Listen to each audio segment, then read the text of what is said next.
আসসালামু আলাইকুম ওরহমতুল্লাহি ওবারাকাতু। আল্লাহ তাআলার অশেষ রহমতে আপনারা ভালো আছেন, সুস্থ আছেন? আলহামদুলিল্লাহ। আজ আমি অত্যন্ত গুরুত্বপূর্ণ একটি ভিডিও নিয়ে হাজির হয়েছি।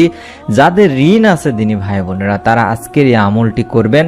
সিজদায় মাথা রেখে মাত্র একবার এই দোয়াটি যদি পড়েন, আপনার ঋণ যত টাকায় থাকুক না কেন, পাহাড় পরিমাণ ঋণ থাকলেও আল্লাহ তাআলা আপনার এই ঋণ পরিশোধের ব্যবস্থা করে দেবেন ইনশাআল্লাহ। এটি একটি পরীক্ষিত আমল, আপনারা একবার হলেও করে দেখবেন। তার উদ্দেশ্যে ভিডিওটি সম্পূর্ণ দেখুন এবং মনোযোগ সহকারে দেখুন। নিয়ম রয়েছে, নিয়ম সহকারে আমলটি আপনাকে করতে হবে। যারা এই মুহূর্তে ভিডিওটি দেখছেন, দয়া করে সকলকে অনুরোধ করব ভিডিওটিতে এখন একটি লাইক দিয়ে চ্যানেলটি সাবস্ক্রাইব করে বেল বাটনটি অন করে রেখে দেওয়ার জন্য, যাতে করে আমরা নতুন ভিডিও দেওয়ার সঙ্গে সঙ্গে আপনার মোবাইলে থাকা ইউটিউব অ্যাপে পৌঁছে যায়। চলুন আমরা সম্পূর্ণ ভিডিওটি দেখি। দুনিয়াতে সবচেয়ে উত্তম ইবাদত হলো নামাজ। এর প্রতিটি রোকন আদায় করতে হবে ধীর স্থিরভাবে। আর প্রতিটি রোকনে রয়েছে মাসনুন দোয়া, যে দোয়াগুলো আল্লাহ রাসূল সাল্লাল্লাহু আলাইহি ওয়াসাল্লাম পাঠ করতেন। বিশ্বনবী সাল্লাল্লাহু আলাইহি ওয়াসাল্লাম সিজদায় অনেক দোয়া পাঠ করতেন। নামাজের মধ্যে বান্দার যে জিনিসটি মহান রব্বুল আলামিন আল্লাহ তাআলার পছন্দনীয়, আর সেটি হচ্ছে সিজদা। নামাজের সিজদায় দোয়া করার কিছু নিয়ম রয়েছে এবং সিজদায় দোয়া কবুল হয়, এটিও আমরা কম বেশি জানি। প্রথমে আমরা জেনে নিব যে সিজদায় দোয়া কবুল হয় এই বিষয়ে সহিহ মুসলিম শরীফের একটি হাদিস। নবী করিম সাল্লাল্লাহু আলাইহি ওয়াসাল্লাম বলেন, বান্দা যখন সিজদারত থাকে তখন সে তার রবের সবচেয়ে নিকটবর্তী হয়। কাজে তোমরা এই সময়ে বেশি বেশি দোয়া করবে। সহিহ মুসলিম প্রথম খণ্ডের 350 নম্বর একটি সহিহ হাদিস। এবার জেনে নেব সিজদায় দোয়া করার নিয়ম সম্পর্কে। সিজদায় দোয়া করার জন্য প্রথমে অবশ্যই সিজদাহের তাসবিহ পড়ে নিতে হবে।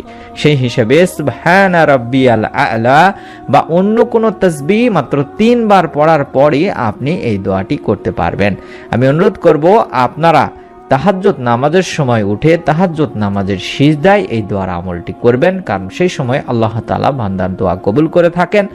আল্লাহ তাআলা বান্দাকে ডেকে ডেকে তার সমস্যা, তার কি চাওয়া, তার ঋণ, তার গুনাহের জন্য মাফ করবেন বলে আহ্বান করতে থাকেন।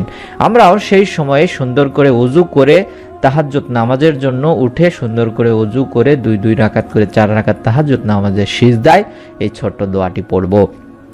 যেই দোয়া পড়লে পাহাড় পরিমাণ ঋণ থাকলেও মহান আল্লাহ তাআলা দেনাদারের পক্ষ থেকে আদায় করে দেবেন। সুবহানাল্লাহ। ঋণগ্রস্ত ব্যক্তিকে আল্লাহ ঋণ মুক্ত করে দিবেন। হাদিসে বর্ণিত দোয়ার আমলে তা সম্ভব। কি সেই দোয়া, এটি আমরা জেনে নিব। হযরত আলী রাদিয়াল্লাহু তাআলা আনহু বর্ণনা করেন, আল্লাহ রাসূল সাল্লাল্লাহু আলাইহি সাল্লামের এক দীর্ঘ হাদিস থেকে এটি পাওয়া যায় যে এক চুক্তিবদ্ধ এক গোলাম বা কৃতদাস তার কাছে এসে বলল, আমার চুক্তির অর্থ পরিশোধ করতে আমি পারছি না, আমাকে আপনি কি সহযোগিতা করতে পারেন? তখন হযরত আলী রাদিয়াল্লাহু তাআলা আনহু বললেন, আমি কি তোমাকে এমন একটি বাক্য বা দোয়া শিখিয়ে দেব না যা আমাকে নবীজি সাল্লাল্লাহু আলাইহি ওয়াসাল্লাম শিখিয়েছিলেন? যদি তোমার উপর শির অর্থাৎ সাবির বা পাহাড় পরিমাণ ঋণও থাকে, তবে আল্লাহ তাআলা তোমাকে তা পরিশোধের ব্যবস্থা করে দেবেন। সুবহানাল্লাহ, সুবহানাল্লাহ। তখন বিশ্বনবী সাল্লাল্লাহু আলাইহি সাল্লামের শেখানো এই দোয়াটি হযরত আলী রাদিয়াল্লাহু তাআলা আনহু সেই কৃতদাস বা গোলামকে শিখিয়ে দিয়েছিলেন এবং এই দোয়াটি আমরা সিজদায় পড়ব। আর দোয়াটি আমি স্ক্রিনে এই মুহূর্তে দেখাচ্ছি, আপনারা স্ক্রিনশট নিন, মুখস্থ করে নেবেন। দোয়াটি অবশ্যই সিজদায় পড়তে হবে।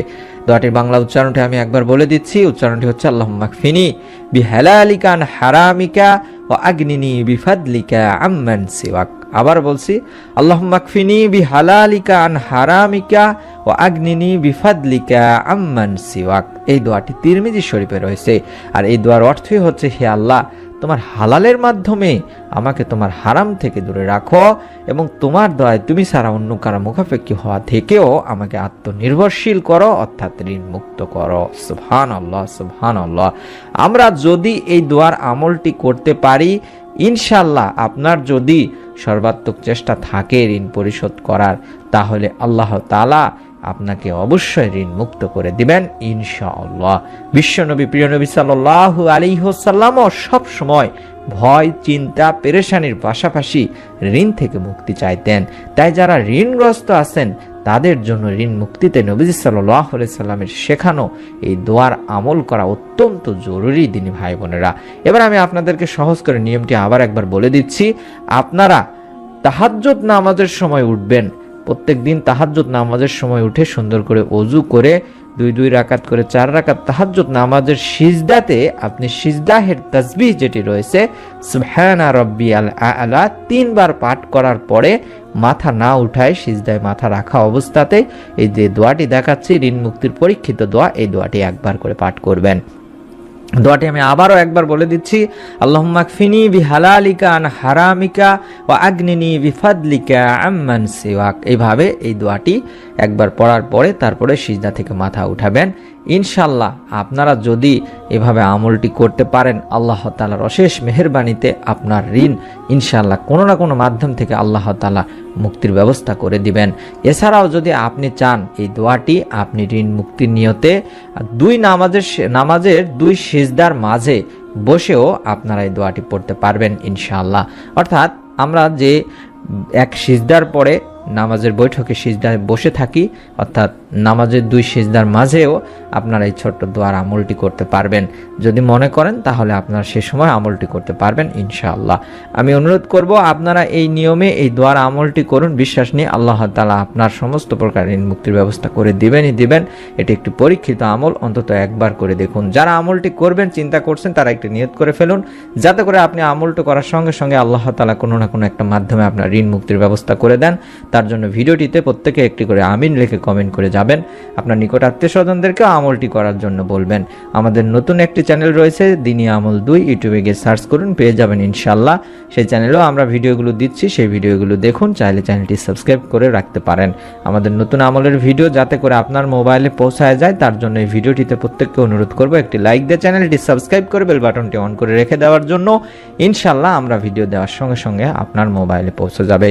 মহান আল্লাহ আমাদের সকলকে ঋণ পরিশোধের তৌফিক দান করুন, হাদিসের উপর যথাযথ আমল করা তৌফিক দান করুন, ঋণ পরিশোধ করার মাধ্যমে সবাইকে সর্বোত্তম আমলকারী হিসেবে কবুল করুন, আমিন। আসসালামু আলাইকুম ওয়া রাহমাতুল্লাহি ওয়া বারাকাতুহু।